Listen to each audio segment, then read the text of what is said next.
Are you ready for the longest episode ever, potentially? Potentially the longest episode ever. Why?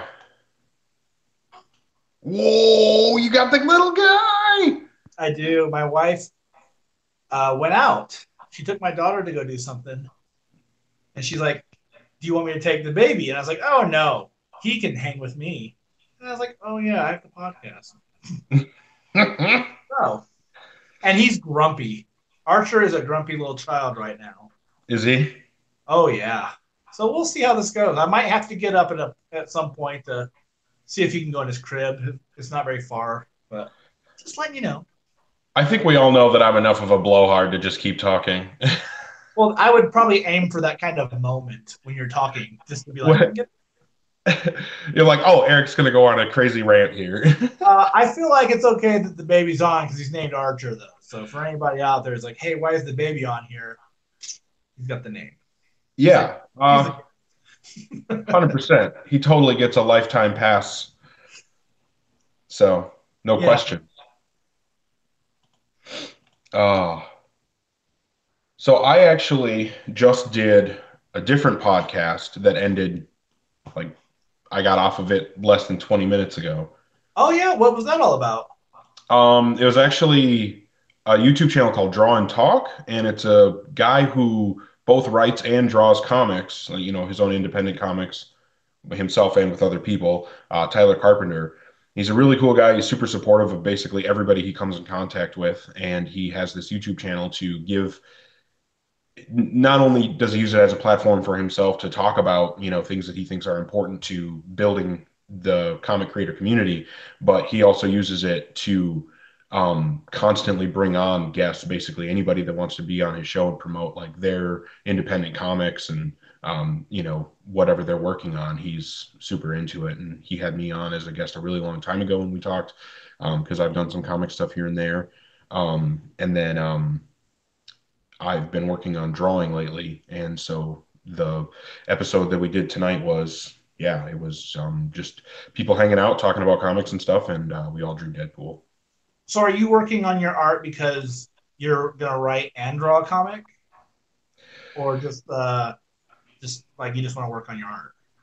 Um, it's something I've always wanted to be able to do, and I feel like I'm getting to a point in my life, like with what I'm cracking down, focusing on my drumming. I've been going to the gym like 4 times a week for quite a while now. I'm getting better at those types of things that I've never been able to do before, and so I'm trying to take that momentum of putting discipline into things and learn how to draw. That's great. I actually spent this year trying to buy art books because I'm kind of in that same boat where I used to be a bit of an artist when I was younger, and I want to get back into doing it. I feel like I just don't have the time, but sometimes you just need to make the time. But Right. I've supported a bunch of Kickstarters, just to try to like kick something off for myself, just to kind of get back to doing art.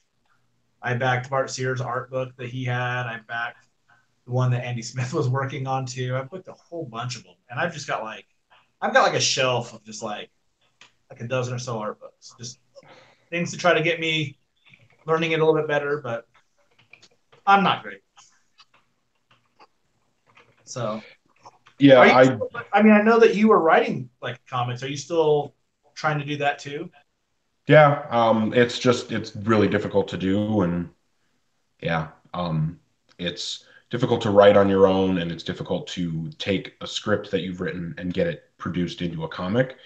And so I'm trying to put my energy into a way to still be creative and still get to do something of my own with comics, but not have to necessarily carry that burden all on my own. Yeah. Well, the best So of luck to you on that because I always think that stuff's exciting, and I bought your comic that you had put out, thank you. so Appreciate I'm it. looking to buy more. Is what I'm saying. Fair enough. You keep putting them out, I'll keep buying them. I will let you know when the next one happens. But yeah, I don't know if there's really a whole lot in the way of Valiant news. The only thing that came up this week, and it's not much new news, but it looks like the CW is going to go ahead with Dr. Mirage, the death-defying Dr. Mirage. Yeah. This time they had announced somebody was attached to it. to re-pick it up. So I think it's pretty exciting. I can't remember off the top of my head who like the person was, but I think that's great. Like I think that's the kind of thing that could work on like a TV show. It just, I think there's a little bit of a problem where all these shows are so formulaic when they take a comic book and they put it on TV, where it's like the season of the show has like something it's trying to achieve, whereas every episode they're doing like the same thing, someone different. So I don't know. It'd be exciting. I'd be really curious to see if it even happens. There's not a lot of material to pull Dr. Mirage from within the Valiant universe. It's a character that hasn't been used very much. Not Yeah, like but I think that so.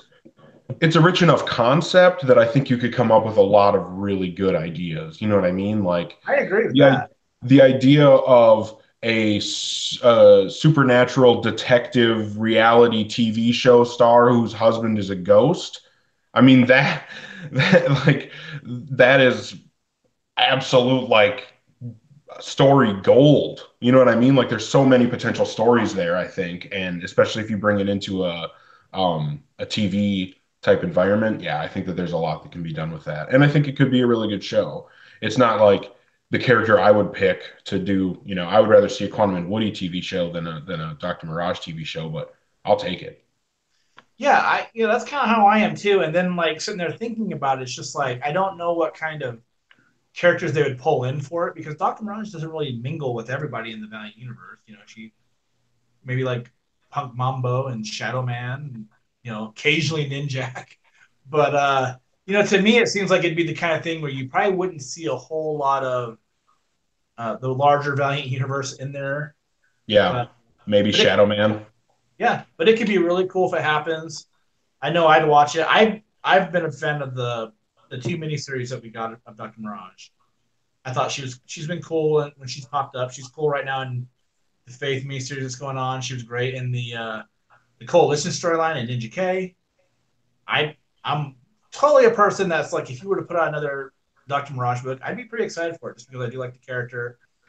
I don't think it would ever happen with um, Jen Van Meter. It doesn't sound like he's coming back anytime soon, but Well, we like talked about this I last would week. just hope what. Oh, I was going to say we talked about this last week, and I really think that Jody Hauser could do a great Dr. Mirage book. I mean, I think Dr. Mirage in the Faith book right now is awesome. Yeah, I would just hope that with whatever scheduling stuff that they have planned with Valiant, that if that show does happen, have the sense, no matter what's going on, put out a Dr. Mirage book, see if you can build an audience from there. You just never know when something is going to take off. Being a small publisher, it's kind of like the dregs when you don't get like, you know, books to do as well as they could. But I think a lot of us always think that if Valiant ever got like some big recognition, if they got on TV or in a movie, it'd make a change. Hopefully, it can happen, but it'd just be exciting just to have a cool TV show. Hopefully, for more than one season. Yeah.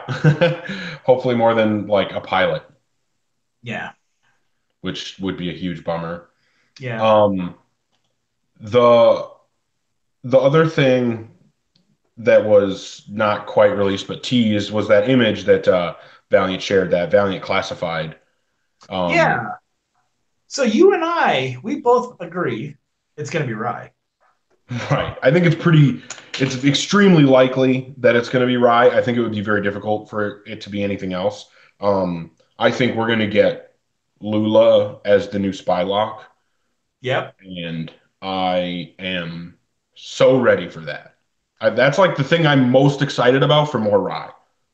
is for her to be Spylock. Yeah, totally. I'm way excited for this. The Rye run was incredible. I don't know. I doubt it's going to be Matt Kent, but I've always said that I think the 4001 timeline is so untapped. There's so much potential there. Do something with it. Let's see what's going on with the world. We just had New Japan crash to the earth. It feels like 2 years ago when those books were coming out, and we haven't really had much of anything to do with that other than a mini series of War Mother, and that War Mother mini ended like on a cliffhanger Yeah. where there was more stuff that you're like, oh, when it, I can't wait for the next mini. Well, we haven't seen that either. So I'm hoping they do something big with this because I just think Rye was pretty much it was pretty flawless. I mean, it just looked great. Matt Kent did some of his I think his best writing at Valiant on it, and even 4001 wrapped up pretty well, like the miniseries. So give us more. Like I'm ready for a new miniseries. The art I can't really. That's the only thing where it kind of left me a little weird. Where I was like, I can't really tell like It how looks like deep, LaFuente. what. It looks like David LaFuente.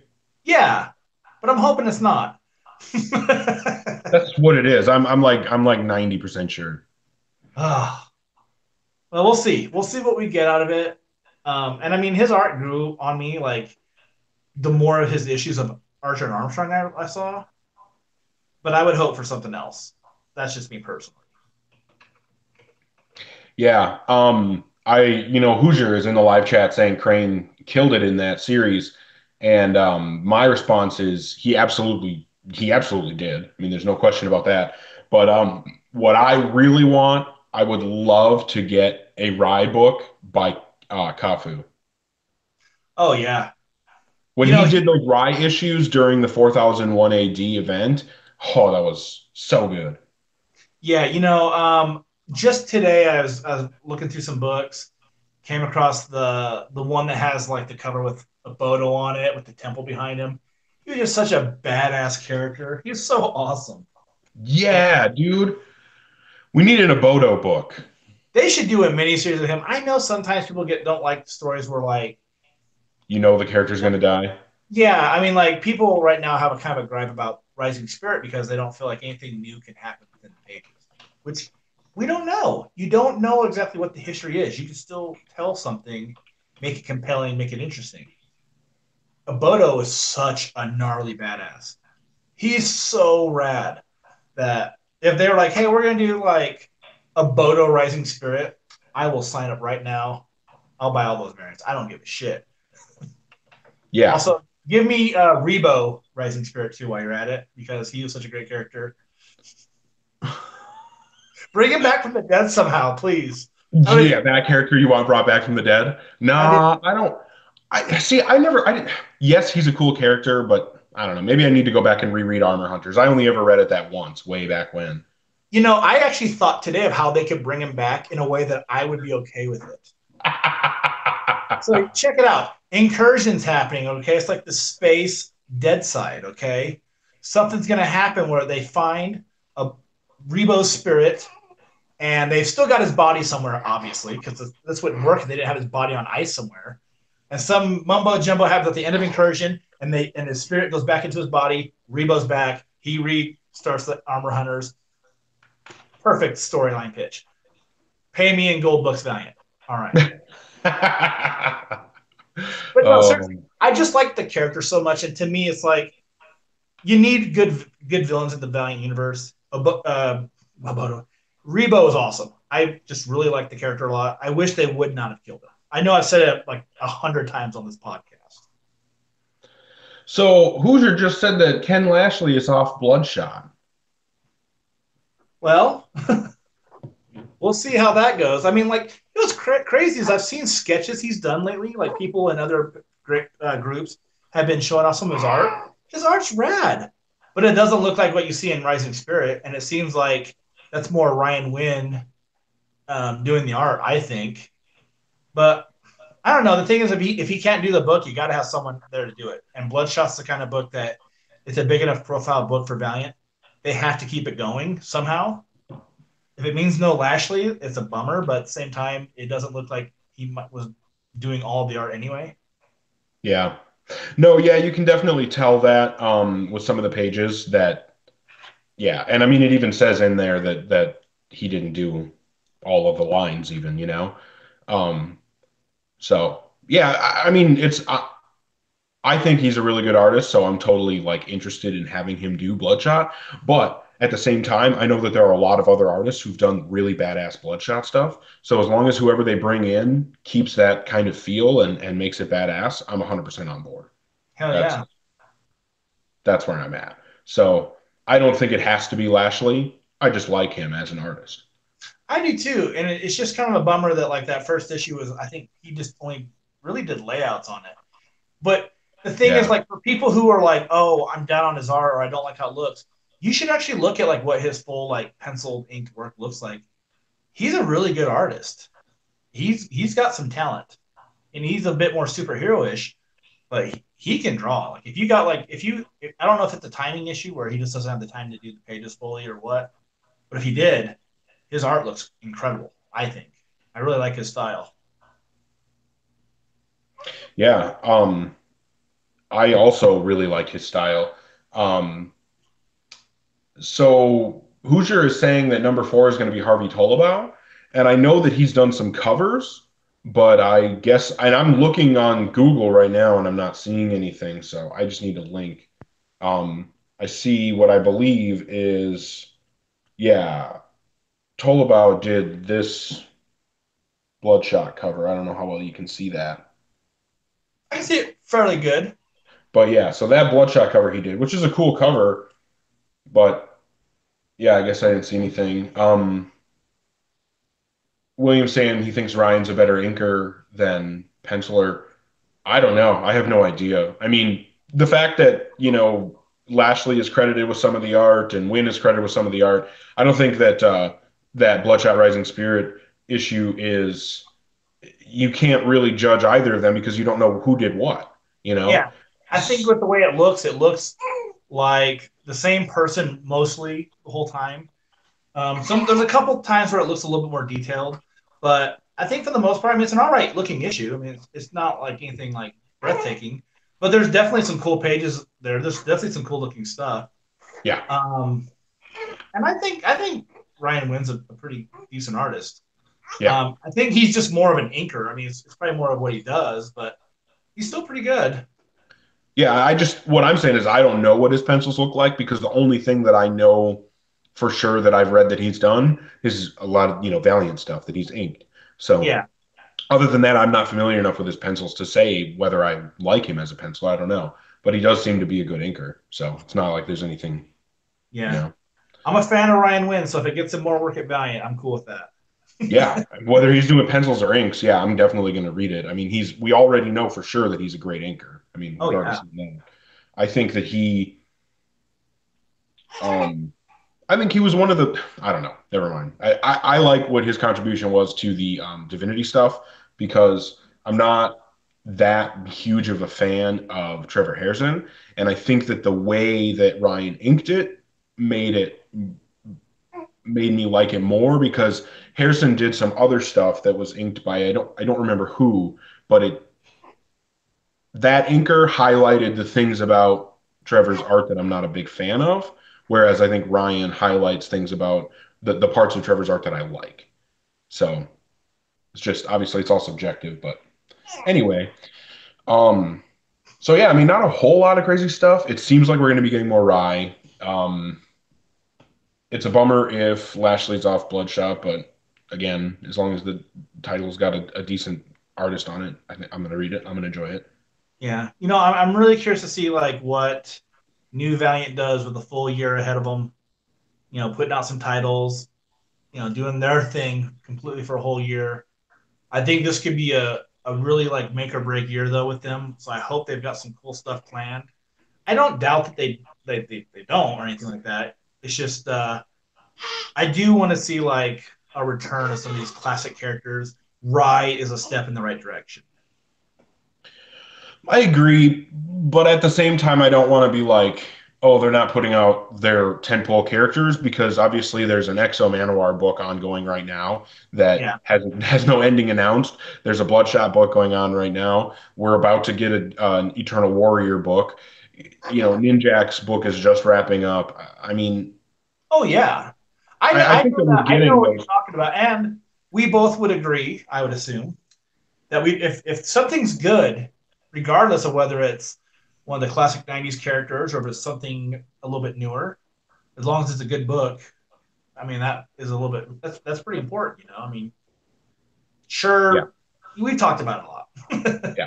Yeah, no, 100%. This is the same thing that we said about the Forgotten Queen. I don't care who the character is if it's a good story. People are throwing around Betamax. if you can give me a good Betamax story that's enjoyable to read, I'm 100% for it. Oh I yeah, would assume that it'd probably be easier to do a one shot with him than a full series, but yeah. if it's So good, I'm down. somebody out there has got like a Watchmen level story for Betamax. Throw it out there. 9 panels a page. I Let's will do read it.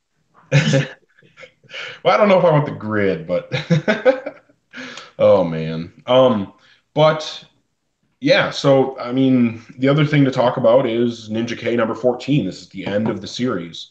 Oh, what an absolute bummer. Not the issue itself, but just the fact Yeah. that it's the last issue of the run. This has been one of the best things that Valiant has done since they got back to publishing books. And that's just my opinion. Yeah, I just saw a post in the Facebook, one of the Facebook Valiant fan groups, and somebody who's just been reading the Matt Kint Ninjak run. And it made me think about the fact that Ninjak is probably the character who has had the most consistently good solo books.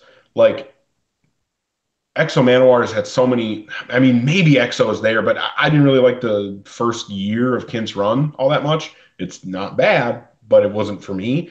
Um, and so there's an inconsistency there. Bloodshot has had ups and downs, creator changes, and all that kind of stuff. Um, so for a book that's had as many issues for a character who's had as many solo issues as Ninjak has, I think he's doing really, really well. Got a great track record. If I think there's only one arc that I would consider negative in that whole the entirety of Ninjak having solo books in VEI. Yeah, I feel like this entire run, we've graded this thing high fours, every single issue. And I think a lot of them have been fives. And really, I think the only issues that we've had with this and any of the single issues has been art, mostly on this run, I believe. So I think that for one thing, like it's been kind of a mind blower because when Kent, not Kent, when Crystal Cage got added on this, I just thought, okay, they could, who knows what we get. Right, And it's one of those creators that when I would tell people about the book, they just be like, I've read some like Marvel stuff by him I didn't like. I've read some stuff from Avatar I didn't like. Fair enough. But it's just been a mind blowing story for every single issue. And so it's a bummer. Like I wish that there was some way that they could have. I mean, he's just so busy writing TV stuff, probably writing yeah. more video games, and he still has other books that he's working on too. It's a bummer for Valiant fans. I think that we don't get to see him just finish this thing out. Who knows how much longer he would have done? But sales haven't been great on this, which is also another factor a lot of times with everything that we read here. Right. But yeah, so I mean, like this issue, if you read the last 3 issues, you knew that Ninjak was having issues with where my 6 wants to know where Livewire is. He's also after the dying one. Everything wrapped up in the last issue on that, and this whole issue is just him taking the fight back to MI6 for everything that just went down in the last issue.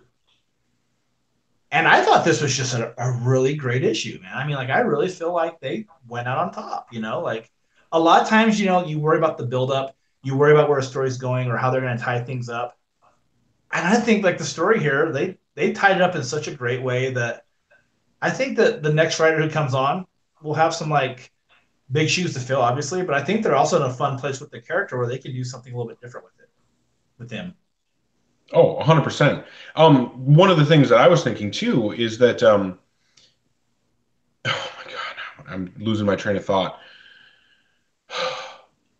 So, okay, here's what I was going to say. One of the things I think really, really added to the quality of this issue and helped it feel so energetic and like an ending to this series is the fact that, there was no attempt to set up the next arc. It was just, here's where we're leaving Ninjak. He's in this crazy fucked up situation.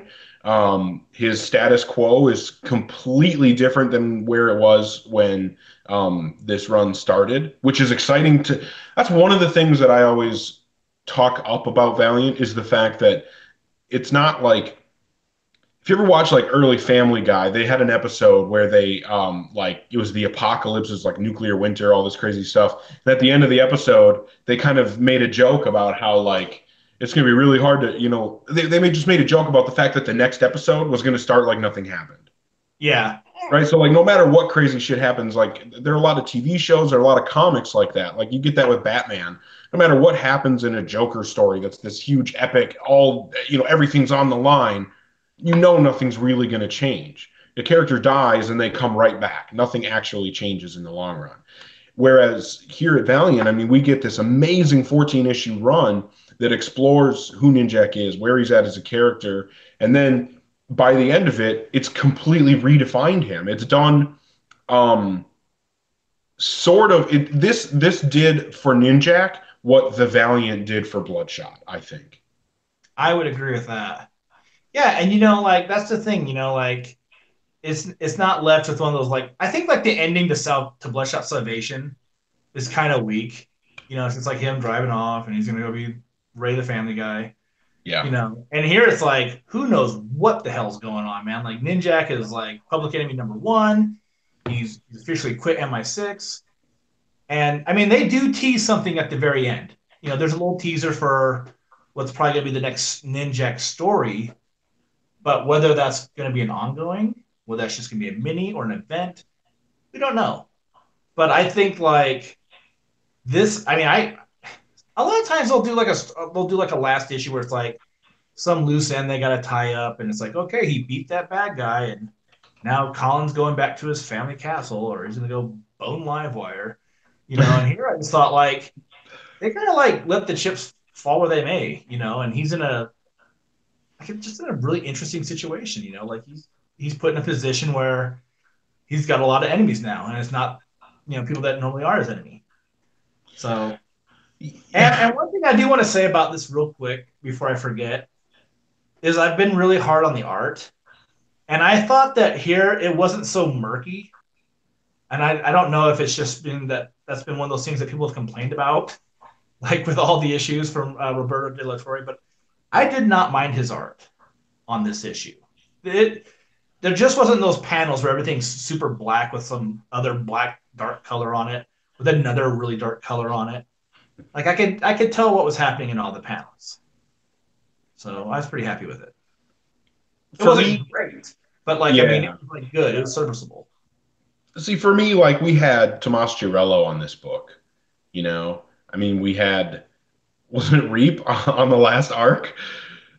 So I mean, going from artists like that to the completely different style that Roberto De La Torre has, he's done things. Like I remember there was a during the Venditti run, there were some XO issues that he was on that the stuff that he did, I mean, he didn't do the whole issue, but the pages that he did were just amazing. They were so perfect, and it was exactly what he should, what his style lends itself to.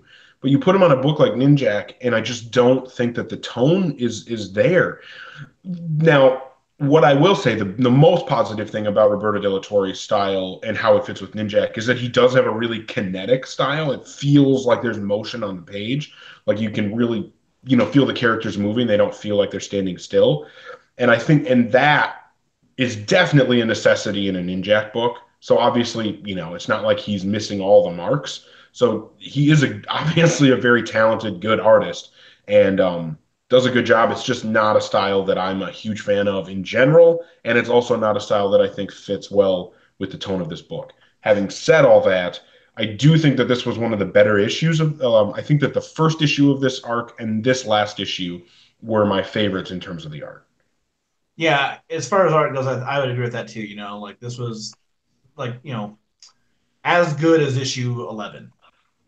Um, so like yeah, I mean like one thing I think after looking at this like, and I don't know what ever happened to this guy. It seemed I mean I only followed him really I guess at Valiant, but like a guy who would have been great for this, who I think is a really good Ninjak artist, is Diego Bernard.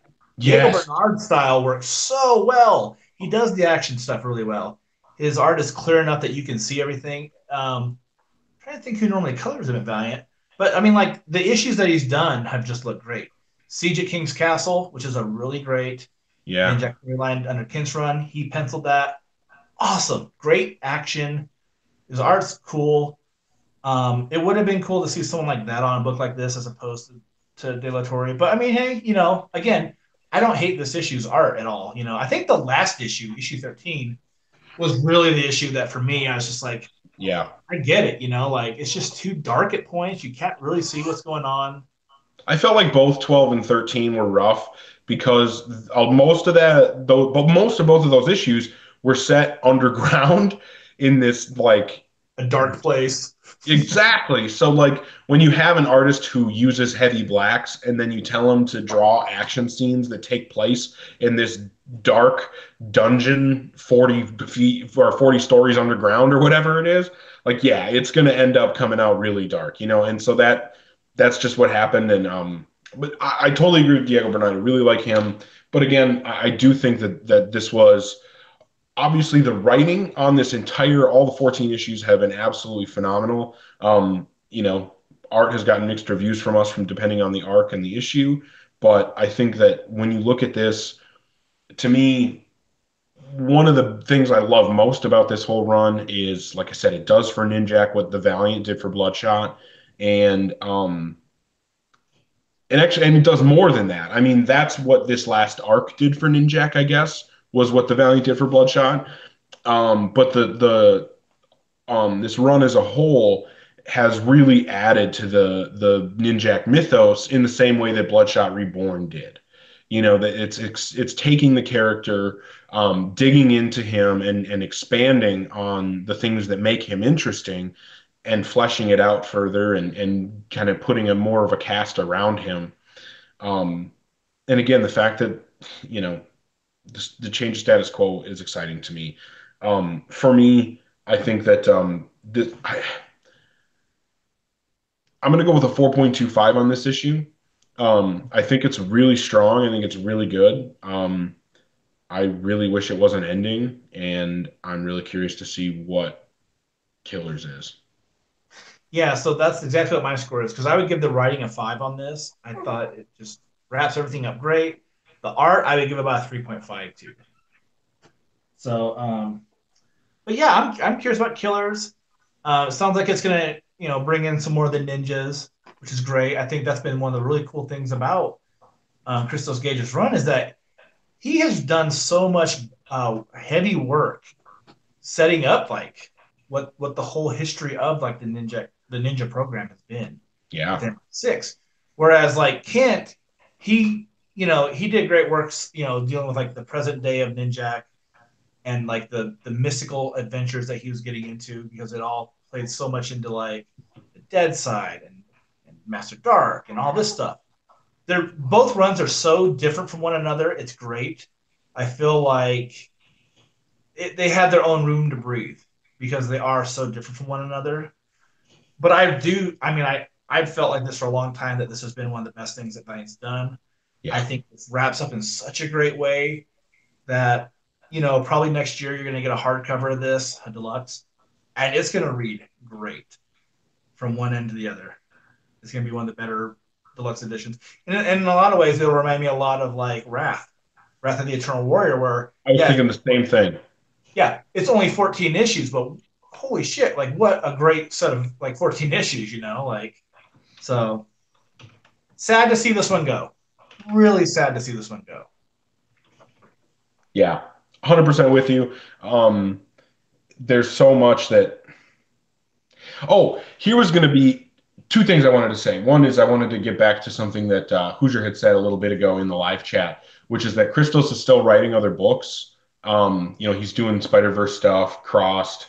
Um, it may just be that the Valiant work wasn't working for, sales wise or whatever it is. Cross stuff's gonna end, I think, because I think Yeah, that and Spider-Verse isn't a long-term thing either. yeah, I think Cross is just one of the like last things that Avatar is doing. If you look at Avatar and what they've been doing for a while, they're really, really cutting their line down. I mean, if this was like, I mean, you think we bitch a lot about like how there's only like 5 or 6 books every month. I mean, like Avatar's got like 2. And when I looked at their DCBS thing for this month, a lot of the books they were even soliciting were like uh, convention variants from like years ago. And I think they're probably like, I don't know what they're doing. I think they're just running like Kickstarters at this point to just finish up some books, and then I think they're gonna be gone. At least that's what it seems like because they're not putting out any like new stuff really. just a couple like issues here and there. And Crossed is one of them. I don't read Chris Gage's Crossed. I kind of want to check it out, but like Crossed is just so gnarly, violent, and messed up that like I don't know. I'm just it's not like a take on anything that I would expect from Crystal Gage. Not something I'm familiar with, so I can't really You've speak to never it. read Crossed? No. Holy shit. Crossed is the most messed up book. Yeah. Yeah. All right. Like I wouldn't even talk about it on here, like some of the stuff in it is that messed up. Oh man. Um, oh, so the other thing I was going to say though about Christos Gage is that my crazy theory is that he might write killers. Maybe. Like, what if he, can't commit to doing Ninjak monthly, but maybe he does have more story ideas? Or maybe it's another writer entirely, which, I mean, we already saw what was that Ninjak 27 one shot that I don't even remember the name of the writer who did that, and it Kevin was fucking Marley. amazing. Kevin Huh? Marley. Hopefully that guy's doing it. That one issue, if that guy was they could announce that guy for Betamax, I'd be like, hell yeah. There's your next hit. Because that guy one issue of Ninjak was awesome. Yeah, Awesome. I gotta go back. I almost want to just go back and read that one issue. It was like I think it was 27. Yeah, 27 is awesome. It's such a good issue. Yeah, absolutely. That was an amazing issue.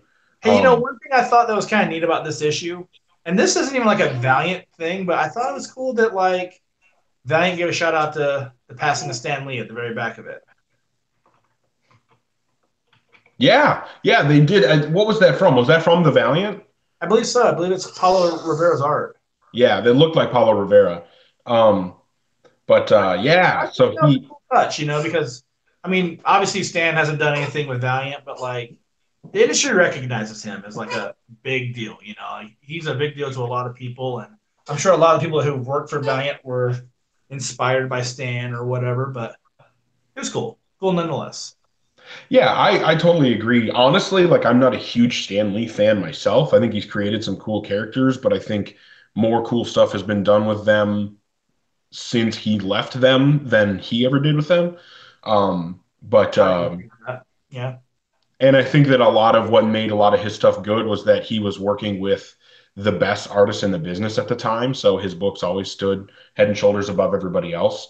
Um, but yeah, so I'm not a huge Stanley fan, but at the same time, I mean, as a fan of comics, I mean, you have to recognize the contribution that Stanley made, and I totally recognize and respect that. And I know we owe a lot of what comics are today to him and his influence. And yeah, I think it makes sense. I know DC, made some social media posts and things like that, acknowledging his passing and his contribution to comics, and I think it makes sense for pretty much any comic publisher to do so. Image obviously owes a lot to Stan Lee, and I don't see any reason why Valiant doesn't as well. A lot of the guys who started Valiant came from, originally came from Marvel, and obviously those are people who knew and worked with Stan Lee, and I'm sure he, rubbed off on them. yeah. So Ninja K is one of two books I bought this week, and the other book I bought was Grumble, Rafer Roberts and Mike Norton's new book from Oh, Avatar Mike or from Norton. Albatross Funny Books. It's awesome. So like That we that's don't need to that's be the A&A team. They did A&A together. yeah. So I would just say like I mean we don't have to go on into it here because I mean it's not a Valiant book, but it is by like ex Valiant creators. It's an awesome book. It's really funny. Um, they both do some great work in this issue. So like if you like Rafer's writing, if you like Mike Norton and his artistic abilities of drawing pugs, go for it. It's an awesome book. Yeah, that's cool. I wasn't aware of that, so I will definitely have to check that out. Um, I was a fan of Rafer's run on A&A, and Same. I think that the stuff that Mike Norton did with him was really good. So if they're Yeah. working together again, I'm definitely interested in that. Um, but yeah, I don't have a whole lot of other stuff going on right now. I've not been super up to date on a lot of my comics, honestly. Mostly just keeping up with Valley right now and catching up on other stuff here and there when I can. Well, Um, I'm just glad that I got to report that this week I did read the books. yeah, always a good thing. Always a good thing. Yes, I Um, got the so, the Massafera cover for Ninja oh, K. Yeah, that's a good one. So just like this week, we got one book, and it was a book that is ending that we love. Next week will be the same with Shadow Man #10 coming out. Obviously, that's not the last issue like this one was, but it is a book that we've really been enjoying and is unfortunately coming to an end. Yeah, it's a shame. Yeah, yeah, not really happy about it. But hopefully we get more. Uh, I don't know. I mean, I think Andy Diggle showed that he has a voice that has something to say in the Valiant universe, and I hope that we continue to hear it. Um, I don't know. Definitely looking forward to this issue though of Shadow Man. Yep. But yeah, so I'm sure that you want to go take care of your little guy there, Archer. Actually, my little Gub Gub, he's doing great, man. uh, oh, Hoosier is throwing Emerald City at me. I wish. I wish. Maybe one of these years. I'll But be there. yeah, you guys can have fun in my stead. We will. um, no, I want to say thank you for everybody. Obviously William and Hoosier hanging out with us, and Britton, guy that was on the other podcast that I did. He stopped in for a little bit earlier, but headed out. Um, but uh, but yeah, thank you to William and Hoosier for hanging out with us, and anybody else watching or listening to this. Signing off. I'm Eric Baumgart. I'm Josh Rathbun with Archer. Yeah, special guest. All right. I hope you guys all stay gub gub.